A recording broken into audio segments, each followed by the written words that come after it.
Maybe you're not in a situation where you can or really want to buy a full-sized motorcycle, but you want something that goes without you having to pedal, and you want it to be on 2 wheels. Well, don't fret, I got you. Today I'm bringing you 10 electric bicycles, or e-bikes as the kids call them these days, that literally look like motorcycles. Many of these are going to have a bit of a retro flavor, as that's kind of my cup of tea, but I'm going to avoid mentioning any of the bikes I've mentioned in previous videos. If you want, you can go watch those videos. There are some e-bikes in those videos that also look like motorcycles. Okay, actually there is one bike I'm going to keep in this video that I have mentioned, but yeah, that's okay because it's sweet. So yeah, without further ado, here are 10 e-bikes that look like motorcycles. Okay, so this is a bike I noticed and actually studied relatively closely about a year ago when I was looking at getting a new bike. This is a cool company making awesome e-bikes, and it's Monday Motorbikes. And as you can see, they basically look like motorcycles. Like, this thing looks like it has a gas tank, which I love.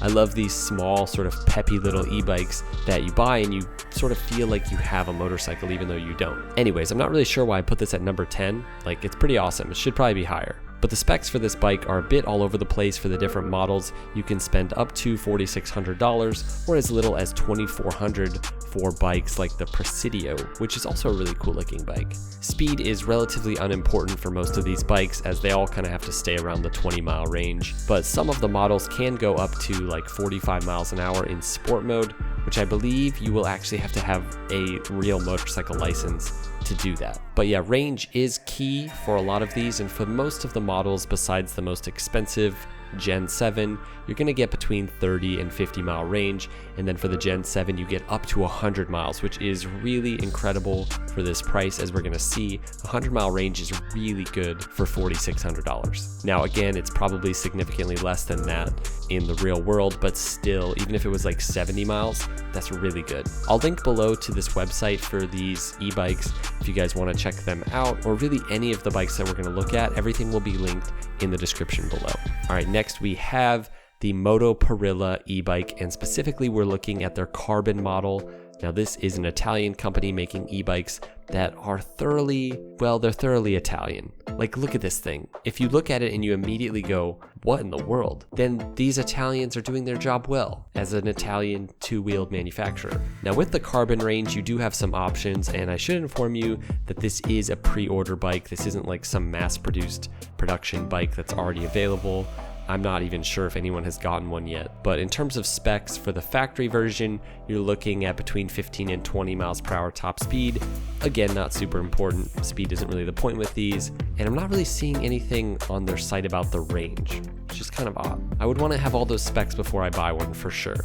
Anyways, look at how beautifully and just like technically designed this thing is. It feels really Italian, like sort of the MV Agusta of an e-bike, which by the way, MV Agusta actually does make an e-bike, but sadly it just looks like a regular bike. It's cool, but not very motorcycle-esque. Anyways, I really love the design of this thing. It's striking, it's aggressive, and yeah, I'm not sure what the price is either.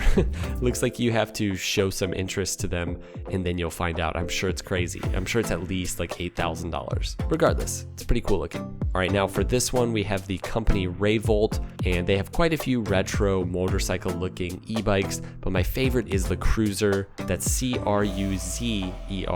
With the sprung seat and sort of the level tank to the seat line, this bike appears to be inspired by all sorts of different motorcycles from the past, things like post-war British bikes to trackers, and even early motorcycles where they essentially just strapped an engine to a bicycle. If old school motorcycle is your vibe, then this one could be the bike for you, and it really does have good reviews as well on their site. The Cruiser will cost you 3,000 euros, so about 3,500 US dollars, and you can convert that to your own currency however necessary, but that's what it is for, if you're going to get it in the US. It has an 80-kilometer range, so about 50 miles or so, which is really great for these bikes. I'd be shocked if many people are going to go more than like 15 miles on an e-bike like this. Oh, and it has 3 different color schemes, which is pretty cool. So very retro, very motorcycle looking, and I really like it. Next up, we have the HPC Typhoon. Now this thing looks different than most of the bikes we've looked at so far. This is more of a dirt bike styled e-bike. It essentially is a quiet dirt bike, and the most powerful version of this bike produces 9 horsepower, which is kind of insane when you think about it, because the Grom produces, for example, 9.7 horsepower. and obviously this thing weighs like an absolute fraction of the gram. Now there are different options for power and battery, but man, this is a great option if you want to rip around and have fun on two wheels without all the noise and like fuel and mechanical crap. This bike will, however, run you a pretty hefty price of $7,000. You could almost buy like a Triumph Trident for that, which hurts a little bit when I think about it. But if you're committed to this kind of two-wheeled vehicle and you want to go electric, it's a great option and it looks pretty cool. I will say though, if you're wanting to get an electric dirt bike, there probably are better options out there. But again, that would be a dirt bike, that wouldn't be an e-bike. You'd have to have an actual motorcycle license, like etc, etc. But yeah, for dirt bike-esque e-bikes, this is pretty cool. All right, next we have the Cab Recon, which is claimed to be hands down the most powerful e-bike in the world. This bike has up to 200 miles of range for the biggest battery option, and I'm not seeing the top speed, but it's made to handle up to 50 miles an hour, which would mean that you again would need a motorcycle license, I believe. I spec'd one of these out and it came out to $13,000 with all of the goodies, or most of the goodies. And yeah, I guess it's not that crazy when you think about a 200-mile range. It is, you know, a beautiful American-built, light, fast, rangy, powerful e-bike. And arguably it has the best specs in the world. Now, I hate to be this way, but again, $13,000 will get you a lot of motorcycle if you are gonna go that route. Pretty expensive, but does look really cool. All right, next up we have the Azbo vintage electric bike. These are very affordable, and there's a few different options, from a sort of Super 73-esque bike with a bit bigger headlight than the Super 73 to something more like the Rayvolt. The claimed specs are similar to most of the other bikes on this list: 50-mile range, 20-mile-per-hour top speed, but a pretty long charging time of about 8 to 10 hours, so not so good on that front. But, you know, you get what you pay for, and if you're just going to be charging it every night, then it really doesn't matter. These are pretty cool looking for this price point, so they might be worth checking out. All right, this is a good segue into the next bike, which is the Super 73, and I'm sure many of you have seen these around, especially if you live in a big city. I see these everywhere here where we're at in Hawaii, and I have to admit, they're pretty rad.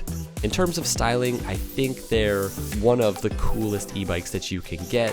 These look a lot like sort of the mini bikes of the 70s that my dad grew up riding, but these really are made for adults. They're not like just made for kids. And they are bigger than you would think. Like when you see them in person, they're not like these tiny little things. So with the Super 73, you can pay all the way up to like $5,000 and get yourself a crazy e-bike with like 40 to 75 mile range on a 5 to 6 hour charge. I would say around 40 miles per hour top speed with that 200 watt battery. It doesn't really say what the top speed, or at least I'm not seeing it, but that's what I would assume, somewhere around there. And honestly, one of the raddest looking e-bikes on the market for a lot less than some of the other ones we've looked at. These things are really cool. They're mass produced. I'm sure they're pretty reliable. You could also go the cheaper route within the Super 73 lineup and get something that is probably enough, maybe less range, maybe less power, but most people don't want to have to go get a motorcycle license to ride something like this. Regardless, the Super 73 bikes are super popular, which is good, and yeah, you should definitely check them out if you haven't already. Okay, next is the Revibikes Cheeta Cafe Racer.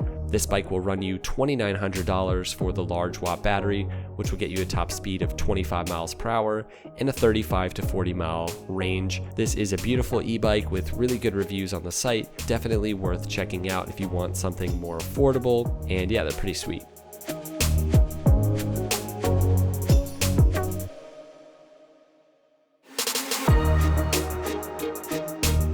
All right, next up we have the beautiful bikes by Vintage Electric E-Bikes, and I did mention this one in another video, but I had to include it. For this, I'm focusing on the Roadster. This is one of the best looking e-bikes I think I've ever seen. It's so classic looking, 20 miles per hour top speed and up to 36 with the race mode, which appears to only be $150 more, which is not bad at all. Sometimes these will like double in price for you to get the top speed one, and a 40 to 75 mile range, which is really fantastic. A 4.5 hour charge time. Yeah, this bike is awesome, really good specs, really cool looking. Oh, and the price though, $7,000. Okay, that's a lot, but if the fit and finish is as nice as the overall style and aesthetic that I'm seeing, then it's probably worth it. These numbers are really not that bad, and it appears as though this is a pretty big company. It looks like they're probably selling a lot of bikes, so it's probably pretty reliable.